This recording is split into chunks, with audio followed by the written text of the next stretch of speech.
Hi, my name is Pat, and this is my channel, Book Chat with Pat, and I'm glad that you're here. Today is Tag Friday. I'm very behind in a number of tags that pertain particularly to events that are going on this month. So even though it's not Tuesday, I'm going to do another tag. Today I'm going to be doing the This or That book tag. This is a new tag for People April. And it was created by Roz at Scally Dandling About the Books and Elisabeth at Bookins and Books. So we are being asked to use this tag to talk about what you like or dislike in nonfiction about people. Pick the prompts that appeal to you or allow you to enjoy being opinionated. Do mention books, good and bad, as you go along. Okay, so the first question, the first choice is big, fat, and detailed biographies or short and succinct biographies. So, I think I think I like something in between, but I have a good example of a biography and a memoir that sort of go together. I read a lot of literary memoirs, and some biography, but more memoirs about writers, by writers about their lives. But I read this biography, which I believe Steve Donahue recommended in one of his videos, City Poet, The Life and Times of Frank O'Hara by Brad Gooch. So this is a pretty hefty biography of the poet Frank O'Hara. Wonderful, wonderful biography. And then I also read the more recent, Also a Poet, a memoir by Ada Calhoun. And this is Frank O'Hara, My Father and Me. And this is a wonderful companion piece to the biography by Gooch. Ada Calhoun found old cassette tapes of interviews that her father, the famous art critic Peter Sheldal, had made. He had made these cassettes of interviews that he had done with Frank O'Hara. These were conducted for a never completed biography that he was going to write about the poet Frank O'Hara. So his daughter, Ada Calhoun, finds these tapes, and that prompted her to write this memoir, which is part biography of O'Hara and part memoir, both of her long fascination with O'Hara and her relationship with her father, Peter Sheldal. Fascinating pairing, these two books. Okay, second question. Celebrity memoirs or average Joe memoirs? Okay, I'm going to say neither. As I said, I read mostly memoirs about writers. So a couple that came to my mind that are really, really powerful. One is a relatively new book by Catherine Schultz, Lost and Found. This is, I think this came out in I want to say 22, sorry, in 2022. But this is her memoir of both the start of her relationship, her having found her life partner, and the loss of her father, all happening around the same time. And then probably my favorite memoir that I've read in recent years is by the also Pulitzer Prize winning writer Gail Caldwell, Let's Take the Long Way Home. And I'm sure I've talked about this book in other videos. This comes up in a lot of my lists of favorites. But in this memoir, Gail Caldwell is chronicling her relationship with another writer, Caroline Knapp. And it's about their friendship, formed largely around walking their dogs. That's the meaning of the title, Let's Take the Long Way Home, so that they could keep talking. But it's about the friendship between these two women, and also the loss of Caroline Knapp. And it's just one of the most beautiful memoirs I've ever read. So, I mean, they're not average Joes. I mean, they're all famous writers, but they seem like, ordinary people that we could all be friends with. I don't think I read a lot of celebrity memoirs, though I do have one that I'm going to talk about in one of these questions. Okay, number 3, complete correspondence or selected letters. I would definitely say selected letters, not complete correspondence. I don't have any books to show. I can't really think of any collections of selected letters that I've read recently, though. I'm sure I have read some, but I definitely don't want to read the complete letters of anybody, nor do I think that they should be published. Okay, number 4, memoirs written when the events are fresh, or memoirs written with hindsight. So I'm going to say definitely with hindsight, and probably with great hindsight. And what's coming to my mind here, I don't have a copy of it to show. I think it was a library book. But after the actor Matthew Perry died, I took from the library his recent memoir, and I read that. It was called Friends, Lovers, and the Big Terrible Thing.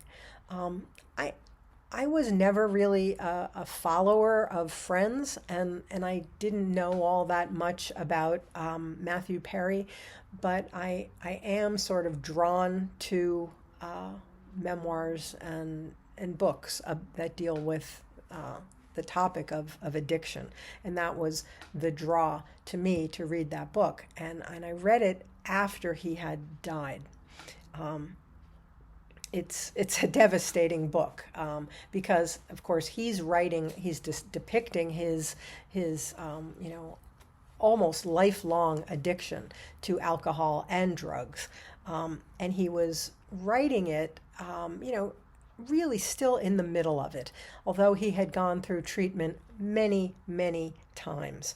I think he thought when he published the book that he had made it to the other side, and that obviously was not the case.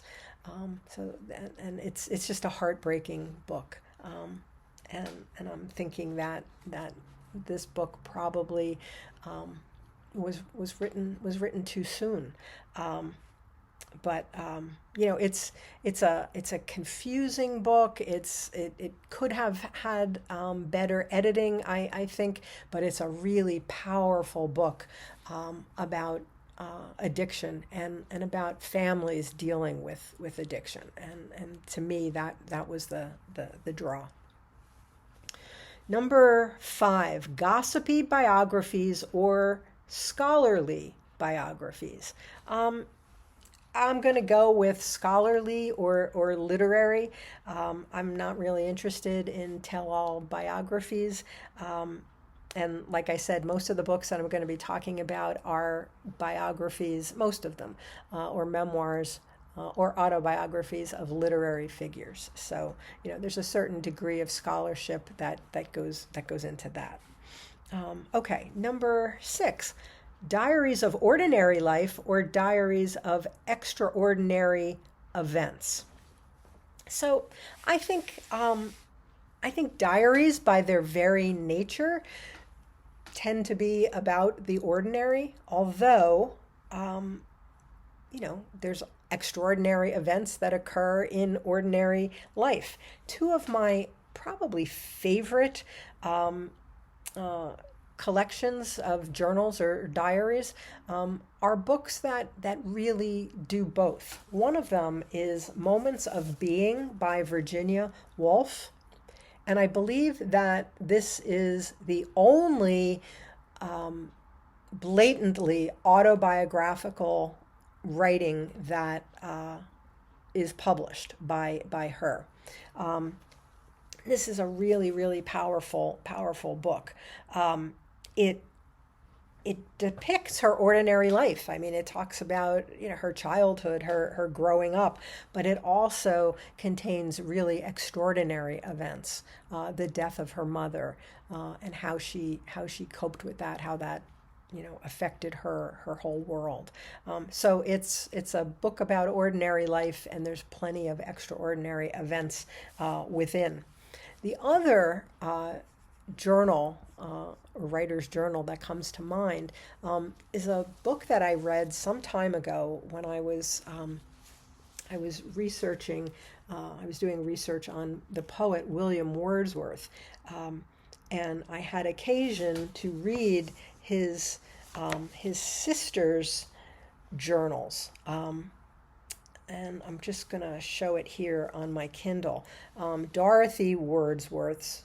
She has several journals, but this collection that I read, these are the Grasmere and Alfoxden journals, and this is very much about her daily life, her just ordinary things, getting up, going for walks, talking to her brother William, talking to Samuel Taylor Coleridge.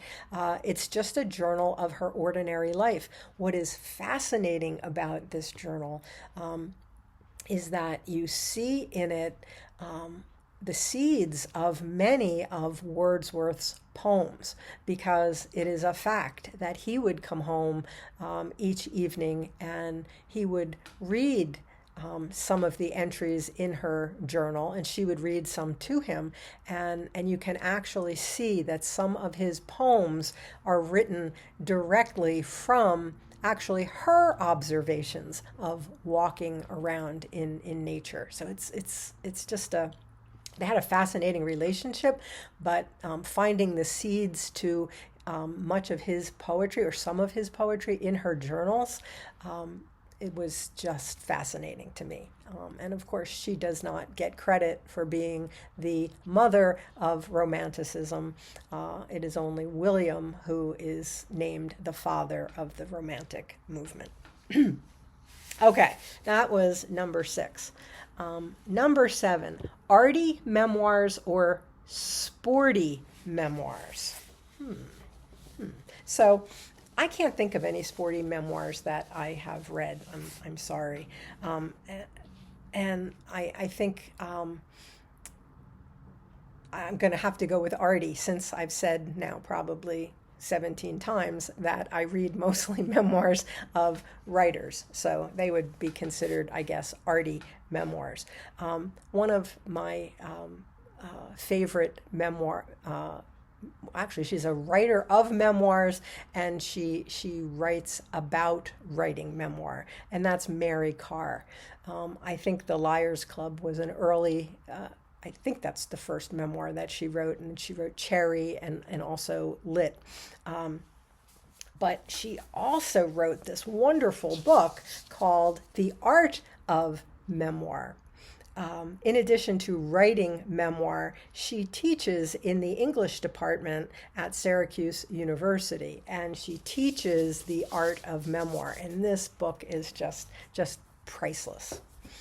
Okay. Okay, number 8, gritty autobiographical writing or inspirational autobiographical writing. So I think that in most cases, it's both. I think what appeals to me is writing that is both, gritty and inspirational. And a couple of examples that I have. One is a book that came out last year. This is by the poet Diana Getch, and it's called This Body I Wore. Some of you might have known her poetry when she was writing under the name Doug Getch. This is her memoir of her life as from her childhood into her, through college, into becoming a beloved teacher in New York City, and her poetry writing as well. And she knew since she was a child that she was she wasn't sure what she was, but she knew she wasn't comfortable in the body that she was born into. And so this book tells about her whole life, but her decision to transition from male to female relatively late in life. She's well into her 50s by the end of the book. So just to go through her life struggle, is both gritty and inspirational.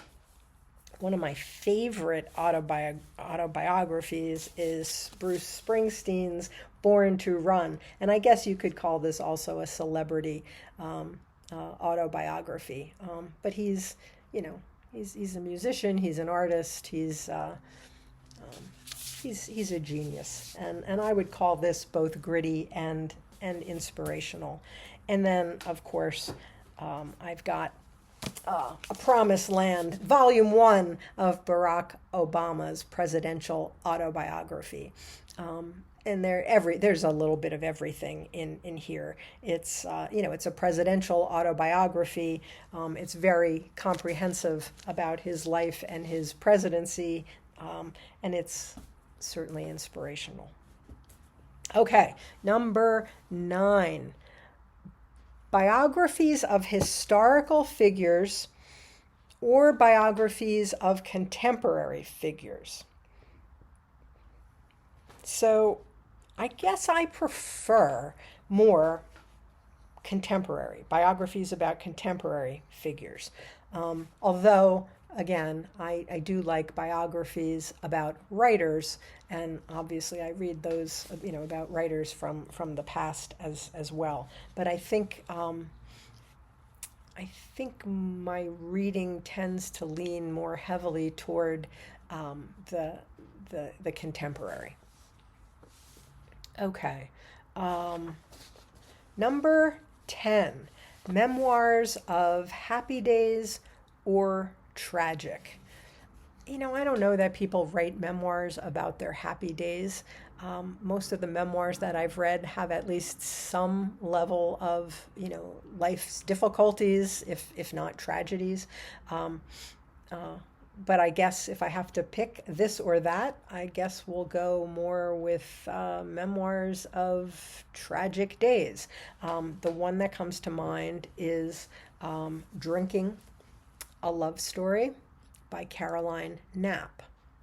And this is also the person who, after she reaches sobriety, she is the person who Gail Caldwell is writing about in the memoir I spoke about earlier. So there's plenty of drama and tragedy in this memoir as Caroline Knapp moves from, total addiction to alcohol, total dependence, to eventually sobriety at the end of the book, which she did maintain until her death. Okay, and then Elisabeth added a bonus question to the prompt, and her question is: the complete diary of Samuel Pepys, which is over 4,000 pages, or 116 hours and 16 minutes of audio book, or selections of the diary of Samuel Pepys, which can be as short as 120 pages or 3 hours and 55 minutes on audio book. There is no question here. We're going with the selections. I actually read the selections. I definitely read an abridged version of Samuel Pepys' diary in another lifetime when I was in college, and that was more than enough. Okay, and then finally, tag some people. So I'm going to tag some people that I think might be interested in this, but please, if you are watching this video and anything that I'm talking about is interesting to you, or if you are participating in People April and haven't been tagged yet, please consider yourself tagged. But the people that I am tagging are Aaron Facer, James at Quaint and Curious Volumes, David Novak at David Novak Reads Poetry, Gavin at Genre Books, David at Polyglot Reading, The Mild Rumpus, Nikki at My Messy Bookshelf, Ellen at Ellen Made Book Club, Libro Paradiso, Sonia at An Enthusiastic Reader, and Justin at Triumphal Reads. Okay, that's it for Tag Friday. I will be back soon, though, with another tag and hopefully some other content as well. So as always, thank you for watching. I hope that you're doing well. I'll speak with you again soon. Take care.